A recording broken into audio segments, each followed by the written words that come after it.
No, hombre, muchísimas gracias de verdad, Yudiel, por la presentación. Y a ver, creo que ahorita Yudiel me estaba comentando algunos datos bastante interesantes sobre América Latina, el lugar en el que México está ocupando respecto a la adopción y al uso de la inteligencia artificial.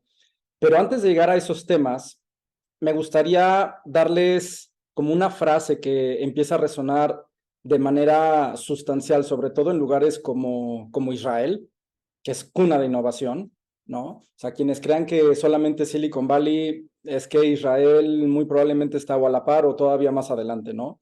Pero también en lugares como Silicon Valley, como en diferentes universidades en el planeta, donde particularmente se están haciendo muchos estudios respecto a este tema. Y esta frase es: las tecnologías, al igual que los seres humanos, nos vamos transformando con el tiempo.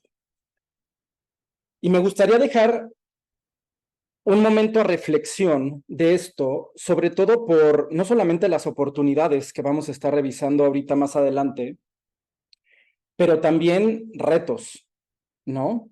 Retos que son sumamente importantes. Y estos retos vienen desde cómo vamos a tomar decisiones dentro de nuestras propias compañías, sabiendo y poniendo al centro que el único fin para poder hacer un negocio es para la creación de valor.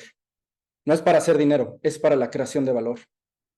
Y si nosotros hablamos que una compañía, su fin es la creación de valor, ese valor no solamente está empujado hacia el cliente o hacia los socios en términos de ingresos, o hacia los clientes respecto al tipo de productos que satisfagan alguna necesidad en particular, sino que generalmente tienen que estar ampliado esto directamente hacia todos los stakeholders de una compañía: empleados, gobiernos, leyes, medio ambiente, etcétera.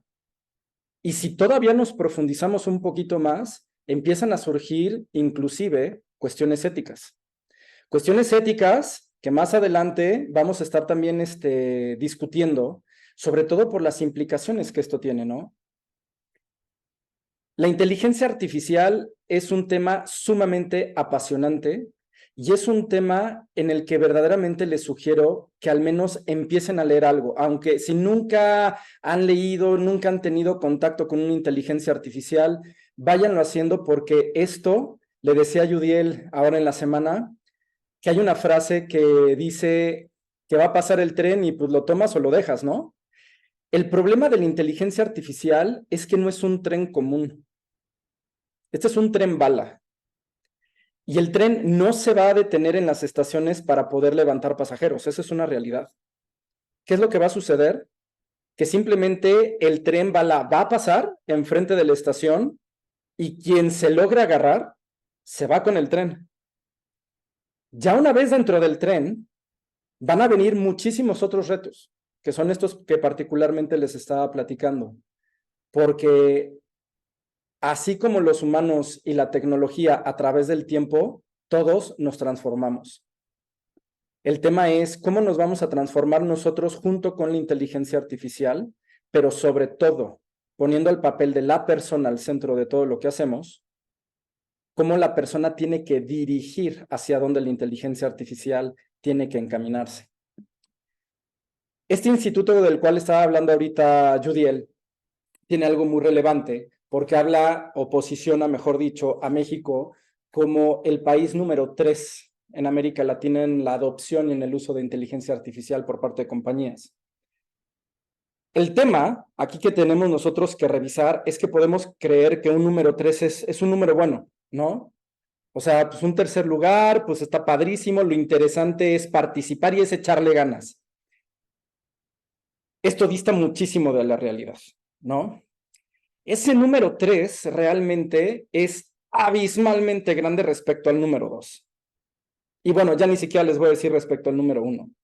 Y todavía si nos comparamos como país respecto a otras naciones, México verdaderamente está, pero bueno, muy por debajo de poder llegar a ser un líder en la implementación, en la adopción y en la ejecución de inteligencias artificiales. Es decir, las naciones, los gobiernos y las empresas, ¿no? El sector privado, eventualmente estarán trabajando precisamente para poder ser más competitivos. Estos factores y estas métricas de nivel de competitividad que se empiezan a desarrollar ya también a nivel internacional van a ser críticos también para ver qué tan atractivos somos nosotros en México, inclusive para un tratado de comercio que se pueda dar no solamente entre América del Norte, de lo que ya conocemos, sino inclusive con otras naciones. ¿Cómo podemos desarrollar la atracción de capital, la inversión extranjera directa? ¿Cómo podemos inclusive desarrollar a las propias compañías, a las propias pymes que existen en este país? Porque un dato importantísimo es que en México, del 100% de las empresas, que según datos de su presidente, pues ahorita más o menos estamos hablando de que son 4 millones de compañías, ¿no? El problema es que se murieron 1,000 en la pandemia y la verdad es que en 3 años no es como que vuelven a salir otra, perdón, se murieron 1,000,000 y no es como que en unos años, no sé, 2 años y medio, pues quiere decir que otra vez vuelvan a resurgir por ahí otras compañías, ¿no? La verdad es que es un proceso muy complicado y ustedes lo saben mejor que nadie. Vamos a suponer que existen 4 millones de compañías en México, de las cuales 99.4% son micro y pequeñas empresas. 99.4%. Le estamos dejando un 0.6% de posibilidad a grandes compañías, empresas de entre medianas y grandes, que eventualmente puedan tener como ciertos recursos para poder implementar la tecnología, ¿no? Es decir, inteligencia artificial en todos sus procesos o en alguna parte de sus procesos. ¿Qué resulta de esto cuando las pymes, 99.4%, representan más del 70% de la empleabilidad en este país? Y además forman más del 50% del PIB. ¿Dónde podemos estar parados como nación cuando pertenecemos a un tercer lugar en un ranking de América Latina, donde inclusive en términos de adopción de tecnología, y hay unas gráficas interesantísimas que se ven como si fueran unas, imagínense literal, como cuando leyeron el libro del Principito, que de pronto llegó el Principito y vio así como un sombrero dibujado tal y decía que era una boa que se había comido un elefante, ¿no? Imagínense que esa es una gráfica que se les llaman distribuciones normales, donde México, más o menos para que se den una idea, el 0.8% de la población en este país, incluyendo obviamente compañías, no somos ni siquiera early adopters ni innovators, es decir, que no adoptamos tecnología, no sabemos adoptar tecnología. Pero en un país como El Salvador, con una economía como la del Salvador, chiquititita, porque es una realidad. En un país como Perú, mis amigos de allá dicen el Perú, ¿no?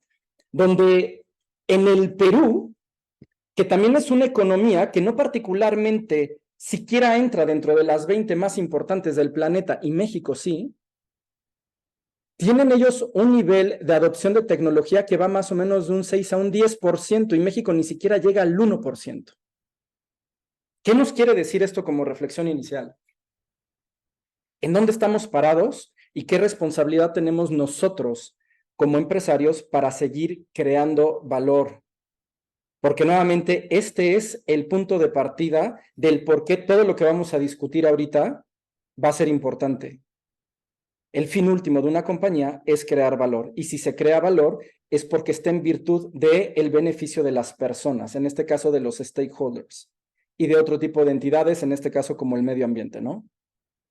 Responsabilidades éticas, sí. Responsabilidades estratégicas, muy importantes. Y sobre todo, vamos a empezar a platicar sobre 5 puntos, perdón, 5 aspectos que van a ser importantes para tratar de dar como un entendimiento general a esto, ¿no?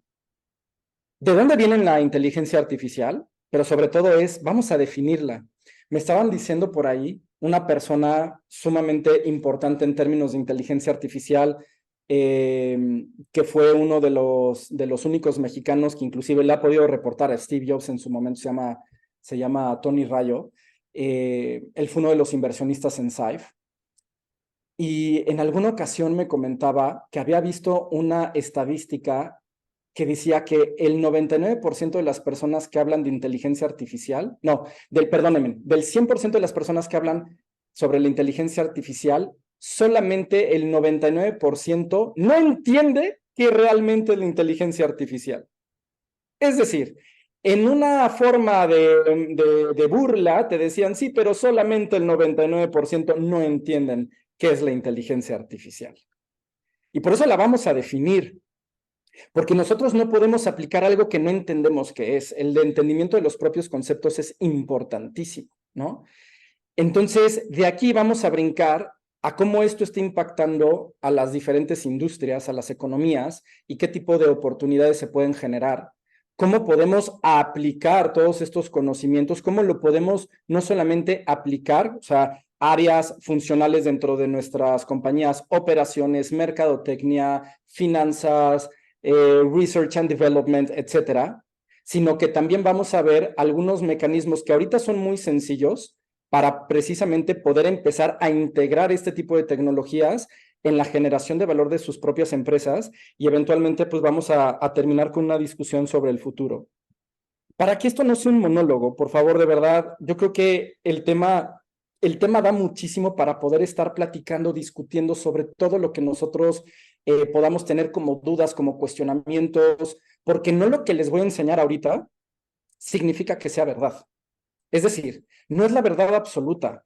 Cada una de las compañías va a poder tener una visión completamente distinta en sí, si la integran o no y cómo la van a integrar. Estos son aprendizajes que no solamente he podido aplicar, a ver, en una compañía que se llama Saif, que les comentaba hace ratito Yudiel, donde precisamente utilizamos inteligencia artificial y machine learning para poder predecir accidentes de auto en tiempo real a través del celular, sino inclusive ahorita también en el trabajo donde estoy, ¿no? Que somos un full digital commerce, es un grupo de agencias y de compañías que incrementan el revenue de las empresas utilizando solamente canales digitales. Y cómo precisamente desde ese punto de vista también estamos integrando y estamos intentando la propia integración de este tipo de plataformas en nuestro día a día, no solamente para reducir costos, sino para ser más eficientes y más certeros y por tanto buscar mayor competitividad. Entonces, por favor, abran micrófono, pregunten lo que sea. Es un tema sumamente complejo en términos técnicos. No nos vamos a meter en eso, pero por favor, no sientan que las preguntas que puedan tener puedan estar fuera de lugar, ni mucho menos, porque les garantizo que todos, eventualmente todos, tuvimos esas dudas respecto a la inteligencia artificial, no solo a partir de la llegada de ChatGPT, que fue hace un año, un par de meses todavía que se ha estado desarrollando de manera sustancial con OpenAI, y tampoco desde 2014, cuando se da la primer GAN, que ahorita les explico qué es una GAN, que fue introducida precisamente al mercado, sino que desde 1950, cuando nace la primera inteligencia artificial, pues son dudas que se han estado generando en la humanidad y que eventualmente les garantizo que son mismos cuestionamientos que ustedes van a tener. Entonces, abran el micrófono, vamos a estar platicando, vamos a discutir sobre esto. Hasta este punto, ¿alguna duda en particular? Tengo por aquí el chat, pero ¿cómo recomiendas el primer acercamiento con la inteligencia artificial? Ahorita vamos a platicar de eso, precisamente cuando lleguemos al tema de la propia integración, ¿sale? Voy a dejar por acá abierto el chat por si eventualmente me quieren empezar a escribir por ahí algún mensaje que los puedo ir leyendo, o si no, de verdad también interrúmpanme, estamos en casa, estamos en confianza y le vamos a dar para adelante, ¿sale? Súper. Entonces, dicen en mi pueblo, empecemos por el principio, ¿no? ¿Qué es la inteligencia artificial? Para poderlo masticar y para poderlo poner en español, es un sistema que crea contenido nuevo y original, ¿sale? Esa es la inteligencia artificial vista desde un punto de vista sumamente general.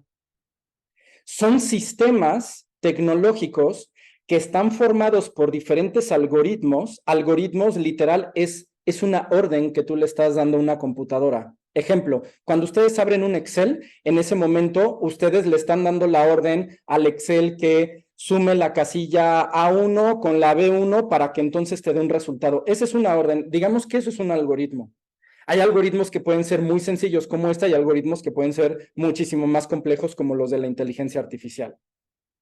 Y en este sistema general de puros algoritmos, dentro de toda esta categoría, dentro de toda esta, como vamos a llamarlo así para que lo visualicen, es como una esfera gigantesca. Dentro de esa parte existe una subparte que se llama Machine Learning. Y en esta parte del Machine Learning sí que se van a utilizar estos algoritmos, pero van a tener una función en particular. No simplemente van a estar por ahí viviendo los algoritmos nada más porque sí, como en el caso de la inteligencia artificial, sino que estos algoritmos van a estar enfocados para que una computadora pueda aprender. Es un proceso donde, si lo visualizamos, en la inteligencia artificial es donde vive todos los algoritmos, desde los más sencillos hasta los más complejos, ¿no? Algoritmos a los que tú tienes que entrenar, algoritmos que se entrenan solitos, no importa. El machine learning es esa parte donde particularmente estos algoritmos van a tener un fin. Y ese fin es que precisamente entrenen esos algoritmos al aprendizaje de una computadora. Y de lo que vamos a platicar hoy, que va muchísimo más puntual que la inteligencia artificial, es el Generative AI, la inteligencia artificial generativa. Esta es una forma mucho más avanzada, todavía más pequeña, pero mucho más avanzada a todo esto que les acabo de comentar de la inteligencia artificial. Porque esos algoritmos no solamente están hechos para que la computadora aprenda, sino inclusive ya tienen un avance tan drástico que el objetivo es que la computadora te pueda proponer cosas creativas, que te pueda proponer soluciones como si fuera un proceso de pensamiento humano.